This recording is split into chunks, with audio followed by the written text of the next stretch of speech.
ओम कॉलनीत नगरसेवकांचा नागरी सत्कार. प्रभागातील सर्व प्रश्न सोडविण्याचा नगरसेवकांचा निर्धार.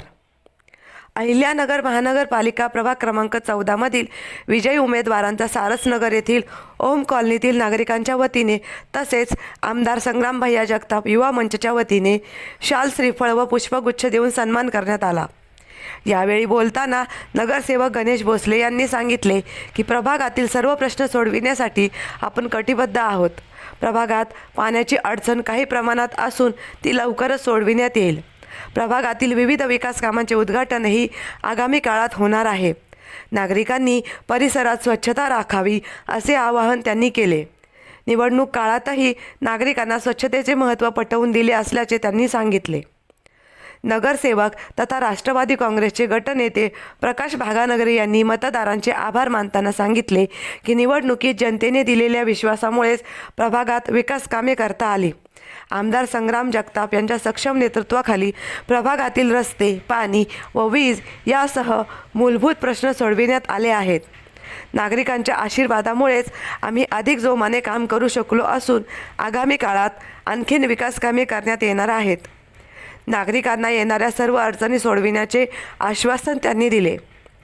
यावेळी माजी नगरसेवक शीतल जगताप यांनीही आपले मनोगत व्यक्त केले.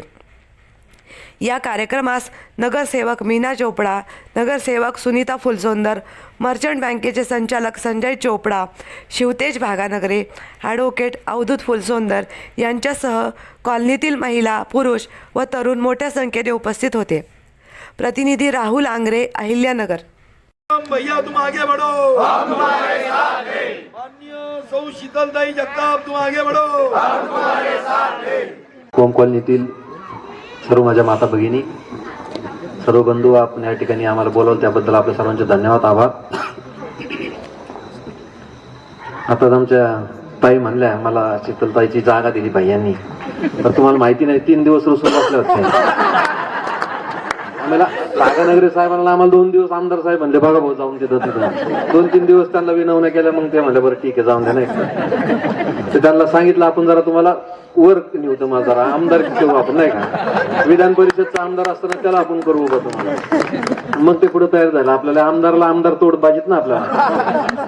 तिकडे संग्राम भाई, आता आमची शीतलताई इकडे, म्हणजे तिकडे ह्यांना बी आमदार करू आपण विधान परिषद. आमच्या नगरसेवकांचं मतदार असतात, जेडपी असं सगळं मिळून त्यांना करू ना आपण.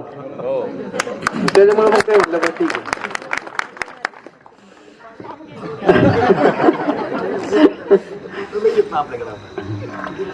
आताच आमच्या लोणकर ताईंनी सांगितलं, वाणीताईंनी ते हॉल, तर ह्या मार्चला तर नाही व्हायचं पण पुढच्या मार्चला 100%. आता 1 महिन्याभरात कसं कोणतं उभं राहील, शक्यच नाही ना.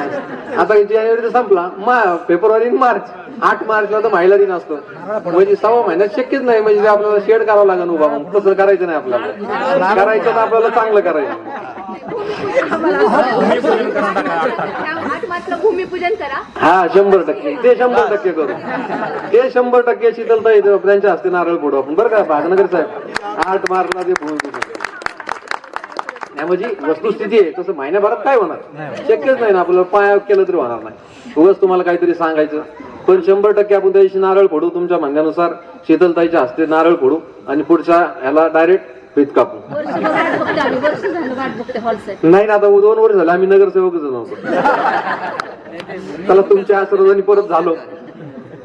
तुम्ही आशीर्वाद दिले. मोठ्या मताधिक्याने आज नगर शहरामध्ये आपल्या प्रभागाचं नाव घेतलं गेलं. इतके भरभरून आपण मतदान केलं. म्हणजे हे तुम्ही मतदान केलं, पण हे तुम्ही नगर शहराला बी दाखवून दिलं की काम करणाऱ्याच्या पाठीशी जनता उभी राहते. आणि सर्वांनी मग नगरसेवकांना हे सांगणं होतं, तुमचे जे उमेदवार आहेत नवीन, त्यांना तुमचं हे दाखवून दिलं की तुम्ही सुद्धा काम करा, शहरामध्ये चांगलं काम करा, तुमच्या पाठीशी बी सुद्धा लोक उभा राहतील. म्हणजे हे सांगणं लोकांना गेलं की एक मोठा विषय झालेला आपल्या प्रभागाचा, की किती मोठ्या प्रमाणावर एक काम करणाऱ्याच्या पाठीशी मागं त्यातील नागरिक म्हणा, मतदार म्हणजे उभा राहतात.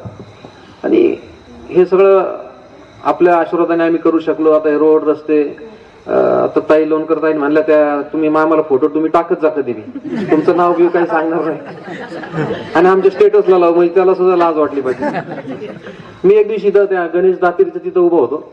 इकडनं 2 लेडीज आल्या आणि त्या पुलावरून अशा पिशव्या खाली टाकल्या. पण मी नेमकं त्या ताईंसंग बोलत होतो, म्हणलं आपण जाऊन त्यांना धरू. ते पायीच होत्या त्या, पण ते पुढे येऊस तर रिक्षा आली, रिक्षात बसून ते निघून गेल्या नेमकं. असा किस्सा झाला. म्हणजे मी सुद्धा हा, आणि आपण एवढं चांगलं केलंय. बाहेर जायचं असलं ना, कचऱ्याची पिशवी घ्यायची, तिथे टाकायची आणि मग तिथून निघून जायचं. इतकं सुंदर आपण कलर केलाय, ते पूल केलाय, किती चांगलं चित्र काढलंय, आणि नेमकं तिथंच जाऊन कचरा टाकतात. काय टाकतात मला हे समजत नाही आजपर्यंत. काय आपल्याकडे कचरा गाडी येते, दिवसाडी येते, पण 2 दिवसांनी आपल्याकडे कचरा ठेवायला बी जागा असतो. पण हे नागरिकांचा विषय, आपलं सुद्धा कर्तव्य. सगळ्या गोष्टी पालिका, गव्हर्नमेंट हे सगळ्या गोष्टी ढकलून नाही चालत, आपली बी काहीतरी जबाबदारी आहे.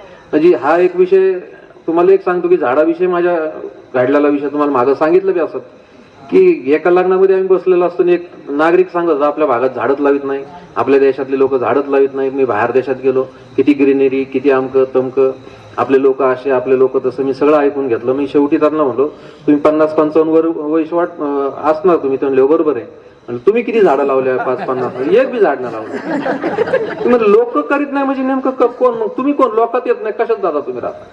म्हणजे मी म्हणायचं लोक करीत नाही, त्यांनी म्हणायचं बी लोक करीत नाही, मग राहायचं कोण? तसंच हे आपल्या हातात आहे की या गोष्टी आपण आपल्यापासून हे केलं पाहिजेत की आपण हे कचरा फेकला नाही पाहिजेत, आपण झाडं लावले पाहिजेत. म्हणजे हे आपलं कर्तव्य आपण दुसऱ्यावर टाकण्यात अर्थ नाही. आणि हे जर आपल्यापासून आपण सुरुवात केली तर आपला देश झाला, आपलं शहर म्हणलं, आपला प्रभाग झाला, स्वच्छ होण्याला वेळ लागणार नाही. या निवडणुकीमध्ये आपल्या प्रभागातील सर्वच उमेदवारांना प्रचंड मताधिक्यानं निवडून दिलं, त्याबद्दल आपल्या सगळ्यांचेच सर्वप्रथम मी या ठिकाणी मनपूर्वक आभार व्यक्त करतो. आपल्या सगळ्याचे धन्यवाद व्यक्त करतो की आपण सर्वजण मोठ्या संख्येनं या निवडणुकीमध्ये सहभागी झालात. आणि आपल्या संग्राम भैयांची जी कॉलर आहे ती एकदम आपल्या परिसरातल्या लोकांनी या शहरामध्ये एकदम टाईट केली एकदम. त्याबद्दल तुमच्या सगळ्यांचं मनपूर्वक आभार आणि धन्यवाद. या ठिकाणी संग्राम भैया या महानगरपालिकेच्या निवडणुकीमध्ये आपल्याला फारसा वेळ त्यांना देता आला नाही, परंतु त्यांनी सांगितलं की एकदा महानगरपालिकेची निवडणूक झाली, महापौर बसला की मग मात्र ते जसं जसं वेळ मिळेल तसे आपल्या भेटीसाठी या ठिकाणी येणारच आहेत. पण निवडणूक काळामध्ये त्यांनी ज्यांच्या खांद्यावर आपल्या प्रभागाची जबाबदारी दिली होती अशा आपल्या संग्राम भैयांच्या सुविधे पत्नी, आपल्या प्रभागाच्या लाडक्या नगरसेविका सौ शीतलताई जगताप, त्याचबरोबर आपल्या नगरीचे माजी महापौर, विद्यमान नगरसेवक सन्माननीय भोसले साहेब, त्याचबरोबर सुनीताताई फुलसौंदर व मीनाताई चोपडा, या सगळ्यांनाच आपण एक विश्वास टाकला. आता आपण सगळ्यांना आपल्याला 5-5, 7-7, 10-10 वर्ष झाले आपण एकमेकाला ओळखतोय, एकमेकाचा परिचय, काही अगोदर आले, काही नंतर आले. या भागाची पूर्वीची परिस्थिती आणि संग्राम भैया आमदार झाले, महापौर झाले, याच्यानंतर आपण सर्वांनी आम्हा सगळ्यांना मागच्या 5-7 वर्षापूर्वी मतदान रूपी आशीर्वाद दिले. आणि त्या माध्यमातून जे काही काम आपल्या मतदान रूपी आशीर्वाद दिल्यानंतर जे काही काम आम्हाला सगळ्यांनाच शक्य झालं संग्राम भैयांच्या नेतृत्वाखाली, तेवढा आम्ही पूर्ण करण्याचा प्रयत्न केला. असं म्हणणार नाही आम्ही की 100% आम्ही त्याच्यामध्ये यशस्वी झालो, परंतु ज्या मूलभूत आपल्या सुविधा असतात नागरिक म्हणून, वीज असेल, पाणी असेल, लाईट असेल, रस्ते असतील, ड्रेनेज लाईन असेल, या सुविधा देण्याचा आम्ही 80-90-95% प्रयत्न केला. लोणकरताईंनी बऱ्यापैकी आपल्या प्रभागाची स्थिती पूर्वी काय होती, टँकरची वाट पाहावी लागायची, त्यावेळेला 4 टँकर असायचे, एका टँकरच्या 4 ट्रिपा, आणि मग त्यावेळेला मला दुसरा उद्योगच नसायचा दिवसभर. म्हणजे दुसरं काम करायचा विषयच नसायचा. हा, फक्त टँकर हे फोन कट झालं की दुसरा झाला की दिवसभर तेवढंच नियोजन, दुसरं कामच सुधारत नव्हतं त्यावेळेला. हा, परंतु आपल्या सगळ्यांनी आम्हाला सगळ्यांना आशीर्वाद दिले आणि त्या माध्यमातून आपल्या प्रभागाचं बदललेलं रूप आपण सगळेच पाहतोय. आम्ही आपल्याला एवढं सांगतोय की आपण जो काही विश्वास आमच्यावर पुन्हा एकदा टाकलाय, तर या विश्वासाला आम्ही येणाऱ्या काळात कुठेही तडा जाऊ देणार नाही. संग्राम भैयांच्या नेतृत्वाखाली आम्ही सगळेच, भोसले साहेब असतील, आम्ही सगळेच जे सहकारी आहोत, तर ते आपल्या ज्या ज्या काही सुविधा आहेत, म्हणजे आता आपल्याला काय झालं, प्राथमिक गरजा संपल्यात आपल्या, रस्ते, लाईट, पाणी, वीज आणि ड्रेनेज हे विषय संपलेत. आता आपल्या पुढं येणाऱ्या काळात जो काही मोठ्या प्रमाणात निधी उपलब्ध होईल, तर त्या निधीमधून आता जसं लोणकरताईंनी सांगितलं, आमच्या वाणीताईंनी सांगितलं, किंवा तुमच्या सगळ्याच महिलांची जी काही इच्छा आहे की या ठिकाणी एक हॉल तुम्हाला या ठिकाणी आपला ओपन स्पेस आहे, त्याबद्दल आपलं बोलणंही झालंय. आणि आमच्या संग्राम भैयांच्या माध्यमातून आमच्या चौघांच्या वतीनं तुम्हाला या ठिकाणी आम्ही शब्द देतो की लवकरात लवकर, म्हणजे आम्हाला जसंच पहिला निधी प्राप्त होईल तर आपण त्या ठिकाणी या सगळ्यांच्या वतीने, संग्राम भैयांच्या वतीने मी तुम्हाला या ठिकाणी शब्द देतो. शीतलताई जगताप, मागच्या वेळेस मी निवडून आलो होतो, मला मतं होते 4500, पण यावेळेस मी निवडून आलो 51 मतं. म्हणजे डिफरन्स नाही नाही नाही, म्हणजे 22 तर 20 ना मी ना संजय चोपडा मी आहे ना त्याच्यात. आमचे ज्यांच्यामुळे हे पॅनल चाललं असे गणेशजी भोसले त्यांचं मताधिक्य होतं मागच्या वेळेस 5,500-6,000. तो आला 8,500 मतांनी निवडून, म्हणजे सगळ्यांचं सोडून 8,500. याच्या सगळ्याच हे शीतल झाले जात. मी सगळ्या महिलांना देणार, शीतल ताईला देणार, कारण त्यांनी आमचा प्रचार खूप केला. ते आमच्याकडे देवासारखे आमच्या मागे सगळं भया होते आणि आमच्या यांनी तर खरंच केलं. ही 9,500 मतांनी कुशलतर ताई निवडून लागले. तर याचा प्रचार व्यवस्थित झाला, बांधणी नीट शीतल ताईंनी केली आणि त्यांचं नाव या मतदानात चाललं, आमच्या इलेक्शनमध्ये चाललं, त्यामुळे आम्ही निवडून आलो. यांनी मतदान केलं नाही आणि याच्यामुळे मतदान केलं म्हणून आम्ही असं मी सगळ्यात पहिले सांगितलं झालं. असं काय करतं, माझा मित्र गटनेता झाला, त्याचं सुद्धा अभिनंदन करतो. आणि 2 सूचना तुम्हाला करतो की तुमच्याकडचा व्हॉट्सअप ग्रुप असेल तर त्याच्यात आम्हाला ऍड करा. आणि जर त्या तुमच्याकडे आमचे जर नंबर असतील चौघांचे, वापर राघनगरचे आहेत, भोसलेंचा, फुलसोदरचा आणि माझा नंबर दीपक कासाखंड घ्या. आणि आम्हाला कधी बी असलं तर काय बी सांगा. जसं भागराने सांगितलं, रात्री बेरात्री बी तुम्ही फोन केला, काही प्रश्न विचारून येत नाही, कधी बी सांगा. आम्ही तुमच्यासाठी हजर आहोत. तुम्ही आम्हाला मदत केलं, निवडून दिलं, त्याबद्दल मी तुमचे आभार मानतो, धन्यवाद करतो. घेतलं नाही तर करणार काय, त्याच्यामुळे महिलांना ते जावं लागलं. मी म्हणलं होतं जाऊन द्या म्हणून, पण भागरनगर साहेब म्हणले नाही नाही 5 मिनिटं. म्हणजे पाणी सोडायची गडबडीत दोन्ही पण कन्फ्युज होते, इथं थांबू का तिथं जाऊ. चालू करून आले चालू करून आले, मोटर बटन दाबून दिलं, आता ऑटोमॅटिक टाकी पाणी भरत.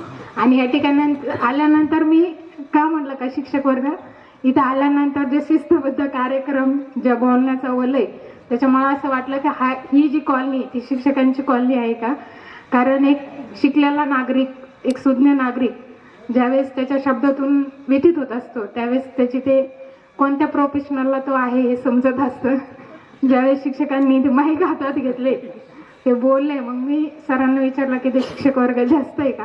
मग ते म्हणले हो. म्हणजे ते शिक्षक वर्गाचं प्रेम आहे आमच्यावरचं, की तुम्ही सर्वांनी या ठिकाणी येऊन आमच्यासाठी हा कार्यक्रम घेतला. मी सर्वांचे आभार मानते. आणि पुन्हाची एकदा आपण हा कार्यक्रम आयोजन केला, इथे सर्वांचे सत्कार केले, त्याबद्दल पुन्हाचे एकदा धन्यवाद. जय हिंद, जय महाराष्ट्र.